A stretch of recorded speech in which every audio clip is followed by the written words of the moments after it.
那让我们用掌声来鼓励，来欢迎一下驻 Blemings， 谢谢 Blemings。I'm thinking my accent is very bad.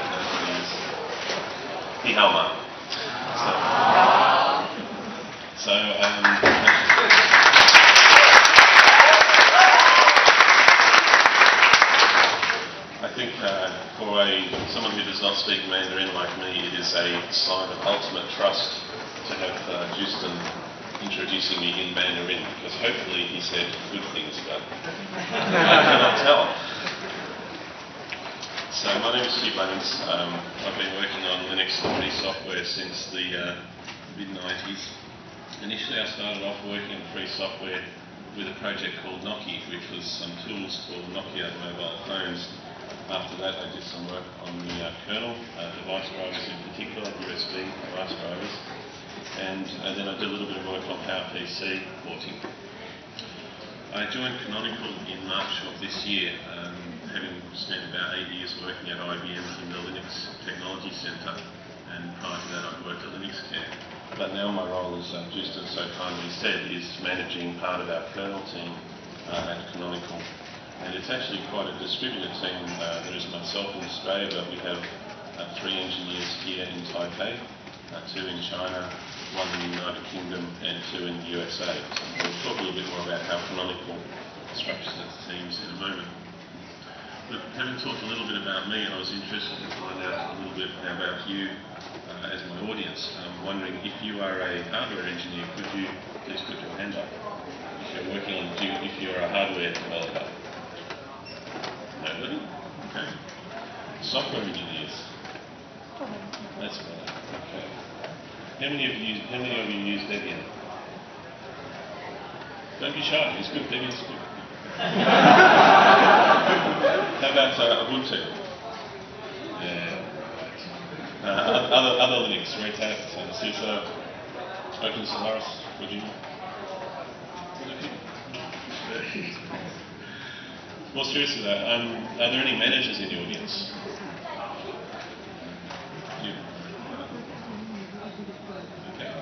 We won't talk too much about managers then. The final question, how many of you are students?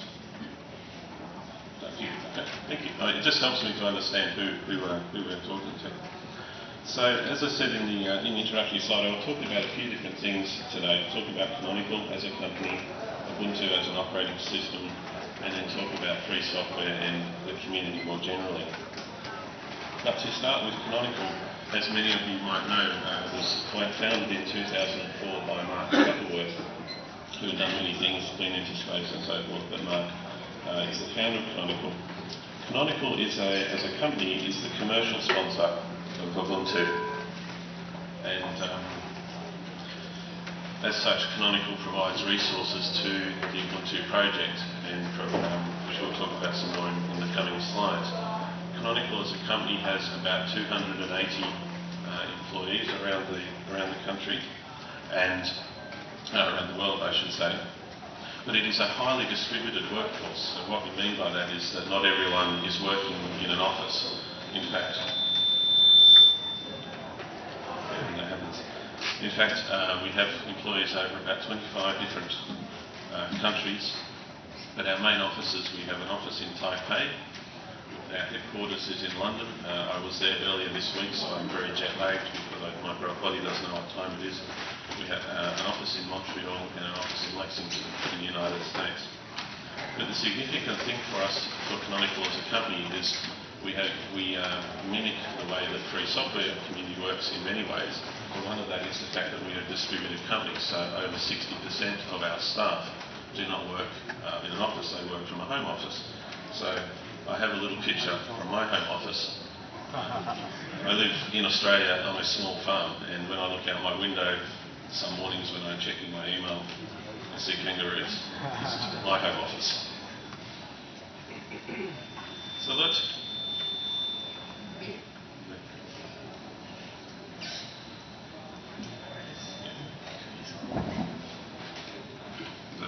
okay, that's better.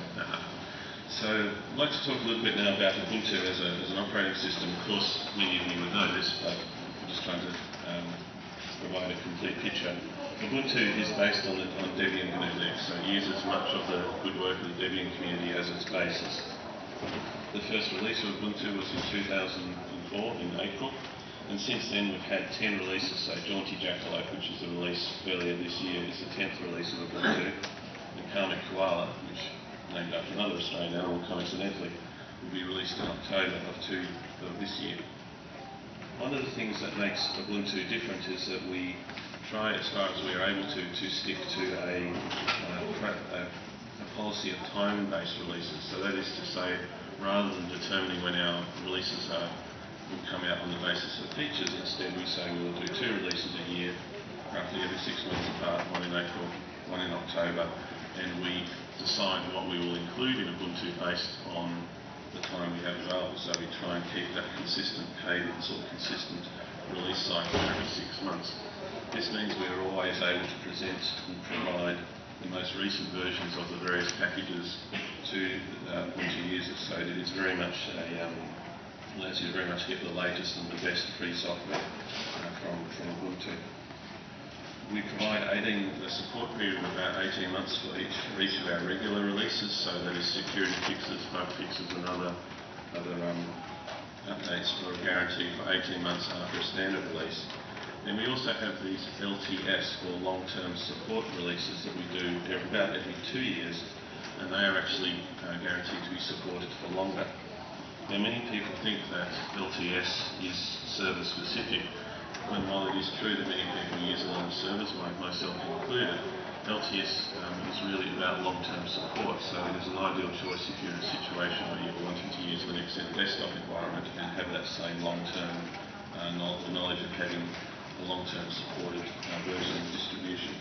We release LTS about every 2 years.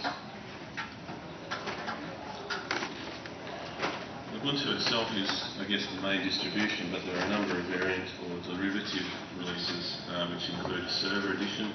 It is pretty much the same as the Ubuntu that I'm running on this laptop, but it has some optimizations for server environments. This includes some different tuning in the kernel, but also a different selection of packages. So while the main Ubuntu distribution is really targeted towards desktop applications, the server edition will have more server-style applications installed as standard. Out on our table, out the back of the hall there, we have 2 Dell computers running the Dell the Ubuntu Netbook Remix. This is a remixed or modified version of our standard distribution, which has had some changes made to it to suit netbooks with a small screen, small physical form factor. But beyond these first 3 that are really very closely tied to the mainline Ubuntu distribution, we also support other distributions as official variants or derivatives, and these include Ubuntu, which uses KDE instead of GNOME, Ubuntu, which is targeted at educational applications, and finally Ubuntu, which is a sort of slimmed-down version that does not use the more complicated and heavyweight windowing systems of GNOME and KDE. We support 2 main architectures, or 3 main architectures under Ubuntu, x86 being the standard Intel IA32 instruction set, of course, x86 64 for AMD 64-based processors and the later Intel chips. But in the 9.10 release, so in October release, this will be the first time we officially support ARM in a standard distribution release as well. One of the important things for us in keeping Ubuntu accessible is to encourage other ports, and so there are community-based ports that are used on the PowerPC systems like the PlayStation 3, IBM servers, and so forth, as well as SPARC systems. And these are ports of Ubuntu which are handled by the community, but with our support as far as we are able to.